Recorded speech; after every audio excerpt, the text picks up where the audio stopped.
Today I'm going to go to Paris, France, and I'm going to cover the death location of Princess Di, and I'm going to make an assumption on the route that they took to get to where that tunnel was where she was killed. So it all started here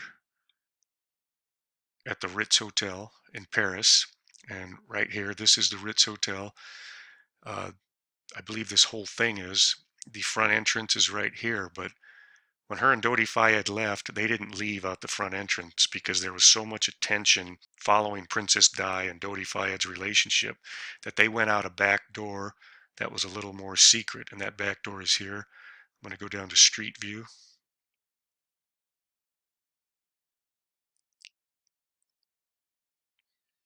So, of course, at the time that Google Earth went through here, this part of the Ritz Hotel was under construction, but this right here is the back door, and it's marked by this face over the top of it and these little faces off to each side of it over these windows. And there's another one over here behind this board.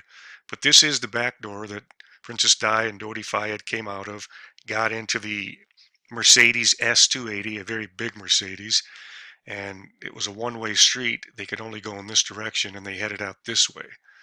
I'm going to exit Street View here and then go back north. Okay, so they ended up coming down this street. I'm not sure where they would have made a right turn or if they did make a right turn, but what I do know is eventually they made it down to this road here. I'm going to make the assumption that they came down through here and down this road and down this road and then got onto this road right here.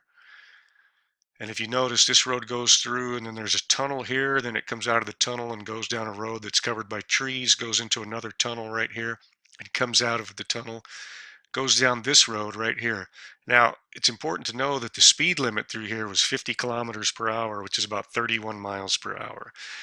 Everybody was saying that the Mercedes was going at least 65. I've heard 65, 70, and even 85, but all the experts seem to be lingering around 65 to 70 miles an hour in a 31 mile an hour zone.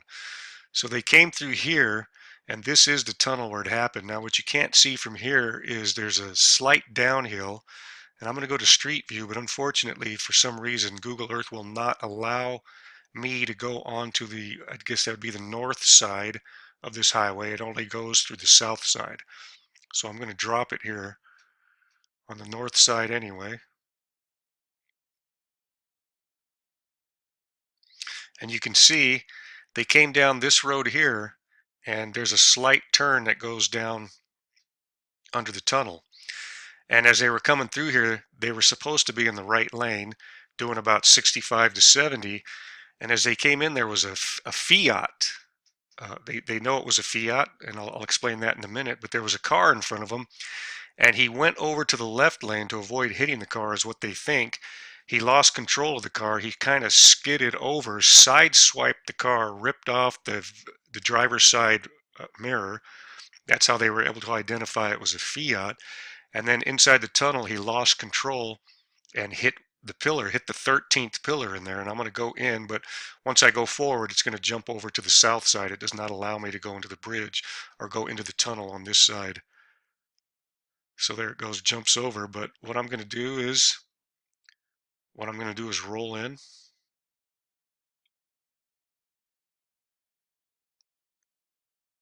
And I'm going to go down to about, let's see, right about here.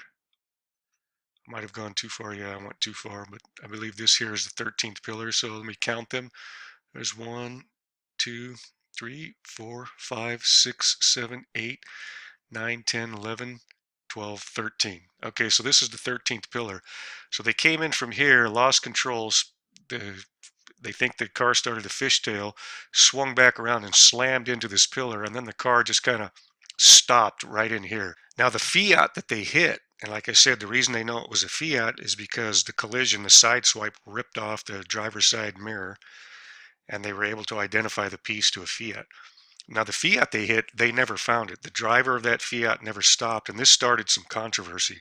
Some people said that it was a professional hit, that actually it was Dodi Fayed's dad that said it was the royal family trying to kill Diane because they didn't want her dating or marrying a Muslim. but there was no evidence to support that. And then the other theory was is that the Fiat was actually a paparazzi car, or a car driven by the paparazzi that got in front of them intentionally to try and slow them down. And the driver went to go around them, lost control, hit the pillar, crashed, killed everybody on board except the bodyguard. And they think that's also a possibility, and that's why the Fiat never stopped, and that's why they never found it, because if it was paparazzi, those people did not want to get blamed for the death of three people in an accident. But this is the pillar that they struck right here. The car ended up over here. And I'm going to show you a picture of the actual vehicle here. So you can see here, the car came down this direction where you see these headlights, came over, hit the 13th pillar, which is just off the picture over here. You can't really see it. Spun around facing the opposite direction. It stopped in a very short distance. I believe it, once it hit the pillar, it only moved another 15 feet. So that's quite a huge deceleration. And it wasn't so much the impact that killed the people, but it was the fact that they weren't wearing their seat belts. If they had been wearing their seat belts, most likely all of them would have survived. But this is the photo of the actual vehicle just a few hours after the accident occurred right here. Now back here in the tunnel, if you're ever in Paris and you go through this tunnel, you come out the other side over here. And what they did, if you turn around and look, is this thing right here is called the Eternal Flame, and they put that there in honor and in memory of Princess Di, because this is the location where she was killed, where she lost her life. And you can actually check it out from Google Earth here. So here it is, the Eternal Flame, near the exit of where she would have come out if she wasn't killed in Paris. And this is to honor Princess Di. It's a pretty cool little memorial right there. So I'm going to exit the street view, head back north. Now, I went ahead and marked inside the tunnel where the 13th pillar was, and it's about right here, almost in the middle of the intersection. But there you can see, there you can see the path into the tunnel where the car lost control, hit the 13th pillar, and she was about right in here where the hand is when is where the car stopped and where she was killed. So now I'm going to go back over here to show you. Now, originally, what everybody believes is once they left the Ritz, their final destination was supposed to be over here at Dodi Fayed's apartment. And they, of course, we know they never made it. And Dodi Fayed's apartment is right here.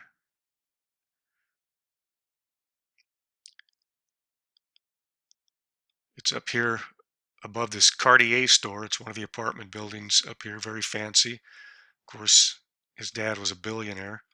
Wouldn't expect anything else. But the apartment building that they were headed to was up on top, up in here somewhere. I don't know exactly which one it was, but it was up in this area. And of course, we know they never made it because something went terribly wrong. They did say the driver was driving under the influence, and he was 3 times over the legal limit for France for having alcohol in your blood. So there you have it, the potential route and death location of Princess Diana from Google Earth.